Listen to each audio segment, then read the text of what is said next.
aka na-achị Anambra steeti bụ ọkammụta Chukwuma Soludo akpọgo oku ka ejikọ aka ọnụ iji wee gaa n'iru mezuo ezigbote ebumnobi n'isi ndị Anambra bụ inwe steeti ndị Anambra ga-eje na-eme ngala. Ya bụ aka na-achị steeti a kwupụtara nke a oge onye ahụ na-anọchite anya ọgbanta nkwado Anambra Central n'ụlọ ọgbakọ omebe iwu nke Senate bụ Senetọ Uche Ekwunife bịa wee kpọtụrụ ya n'obi gọọmenti steeti a nke dị n'Ọka ebe Ejike Abana ga-esikọtapụrụ gị akụkọ a.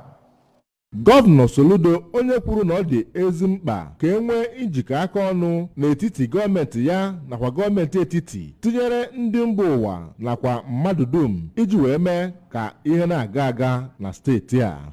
Dịka ọ na-akpọ oku ka ndị na-anọchite anya steeti a n'ụlọ omebe iwu steeti kaba ahụ na-ewerụta ihe ruru ndị mmadụ ụlọ, Gọvanọ Soludo kwuru na dịka nhọpụta na-abịa na ihe a chọrọ bụ ndị ma nke ekwe na-akụ iji wee nwee ike jiri ihe dum Anambra nwe wee mee ka steeti a bụrụ ejiamatụ. Na mbụ ka Senetọ Ekwunife kwuru na ihe mere o ji ebe ya bụ njem bụ iji wee kelee Gọvanọ Soludo maka ugo o turu na nhọpụta gara aga emere na steeti a, ebe o kwere nkwa na ndị Anambra Central ga-aga n'iru ị na-akwado gọọmenti ya. O kwupụta okwu n'ụlọ omebe iwu steeti a bụ Right Honorable Uche Okafọ, onye ji ọkwa Chief of Staff nyegara Gọvanọ Maazị Ernest Ezeajụghị, odeakwụkwọ gọọmenti steeti a ọkammụta Sorochukwu Lobel tinyere ndị ọzọ bụ ndị bịara nabata Senetọ Ekwunife na ndị ha na ya so wee bịa, gụnyere ndị eji okwu ha agba izu na Anambra Central Senatorial District